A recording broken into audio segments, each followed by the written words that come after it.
Oi pessoal! Hoje a gente vai fazer um diário de leitura e dessa vez o livro escolhido é O Príncipe da Névoa, do Zafón. Para quem não conhece, esse autor aqui é espanhol e se você ficar aqui até o final desse vídeo vai entender um pouquinho de por que um livro de terror entrou na lista dos meus livros favoritos da vida. Nem é um gênero que eu costumo ler tanto, mas esse livro aqui é especial. Vamos lá? Eu sou a Marina Piva e esse é o Tanto Livro para Ler.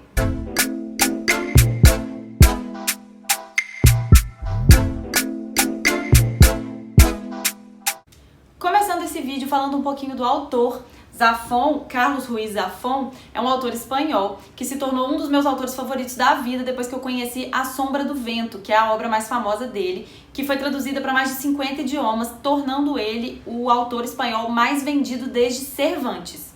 A escrita dele é realmente muito especial, é diferenciada, é poética, é bonita e as obras dele são marcadas por terem um pouquinho de suspense e terror. O Príncipe da Névoa foi um dos primeiros livros escritos pelo autor, ele tinha entre 26 e 27 anos e é considerado por ele um romance juvenil.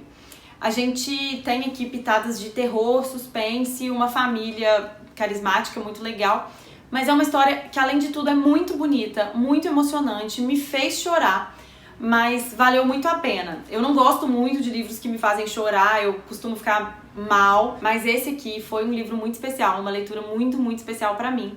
E eu vou começar os vídeos de diário de leitura aqui do canal falando sobre ele. Vamos lá?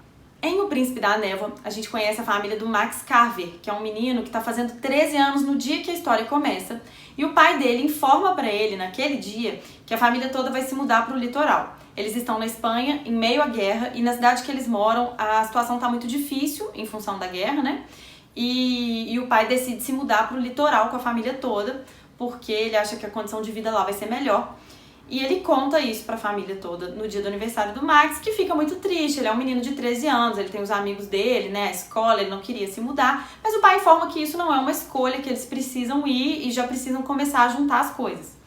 O Max questiona o pai, querendo saber, né, se é isso mesmo, se eles precisam mesmo se mudar. O pai responde que sim e dá pro Max um relógio. O pai dele era relojoeiro e nas horas vagas ele gostava de ser inventor. E ele criou um relógio pro Max que na capa tinha escrito Máquina do Tempo de Max e tinha uns ponteiros diferentes, tinha uma forma diferente de marcar o tempo. O Max adora o presente e resolve então aceitar a mudança da família. Aquela noite pro Max é bem longa, ele tá bastante angustiado com o fato de que vai precisar se mudar, mas o amanhecer chega e ele precisa juntar suas coisas, entrar no trem junto com a família para se mudar. Ele tem duas irmãs, uma mais velha e uma mais nova, o pai e a mãe. Antes de chegar na cidade, ainda dentro do trem, o Max avista o mar e ele fica muito maravilhado. É a primeira vez que ele tem a oportunidade de ver o mar e ele fica muito encantado. Ele promete para ele mesmo que ele vai passar o resto da vida perto do mar.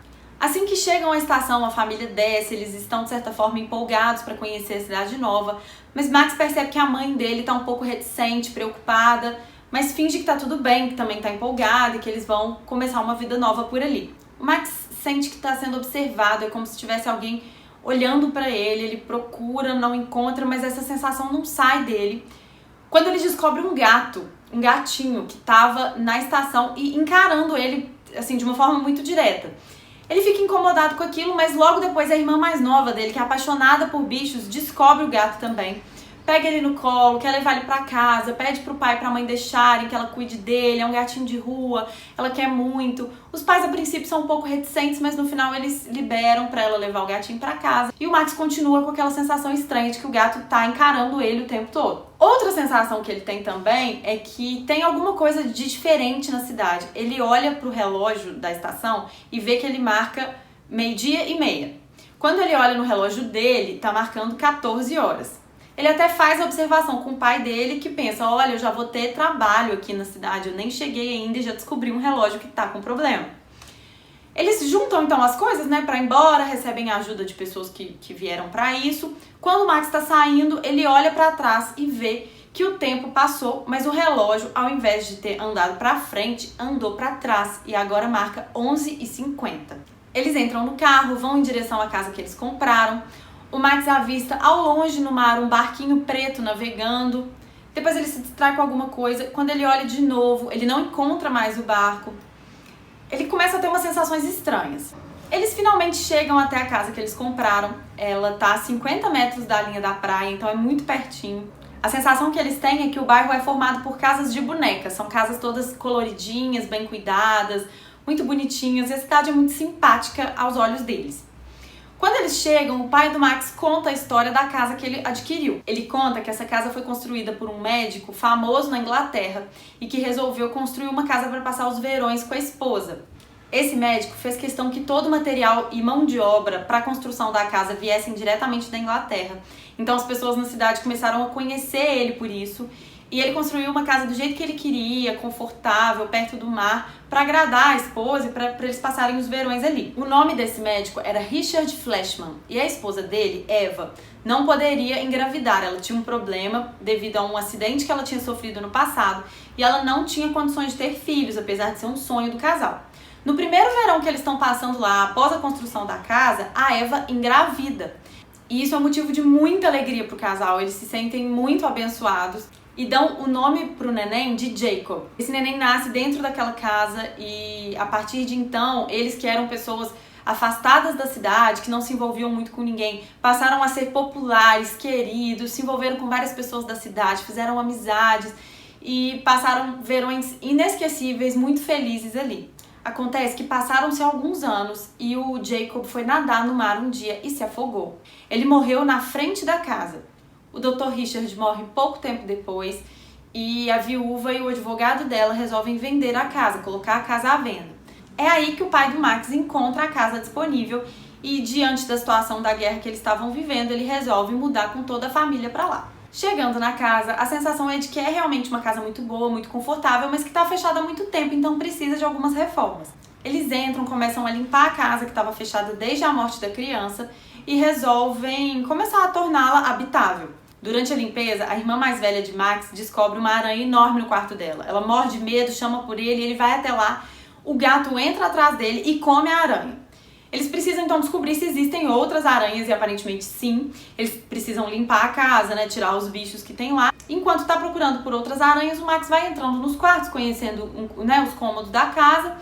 E ele se depara com o quarto que tem uma janela voltada para os fundos da casa, para o quintal que a casa tinha na parte de trás. Da janela dá pra ver que atrás desse quintal tem uma mata fechada assim, bem densa, e no meio dela tem uma clareira.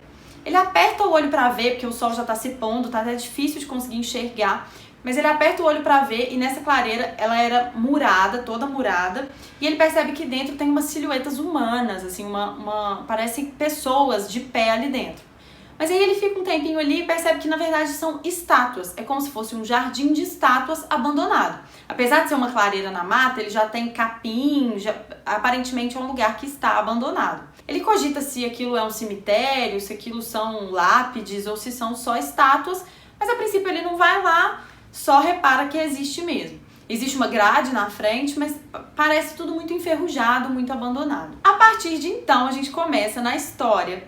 Isso tudo que eu contei são as primeiras páginas do livro. É um livro de terror com todos aqueles elementos que a gente conhece. Tem palhaço, névoa, grito, vozes, aranha, meio da noite, lápides. Tem tudo isso que a gente já associa a histórias de terror. Mas o principal é que esse livro aqui traz uma história muito bonita, tá? Traz uma história de amor, uma história de amizade.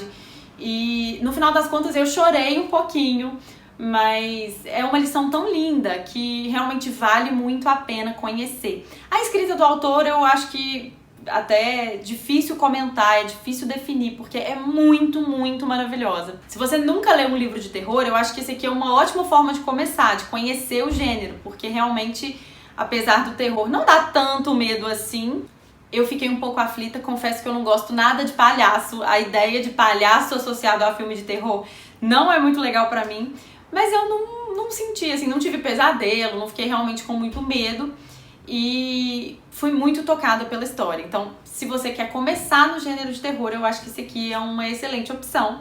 E a escrita do autor é uma coisa muito única, muito especial e vale a pena ser conhecida, independentemente da história. A escrita por si só vale a pena conhecer. O próprio autor define como um romance juvenil, ele escreveu isso enquanto ele era ainda novo, né? Ele tinha 27 anos, mas ele escreveu especialmente para leitores jovens.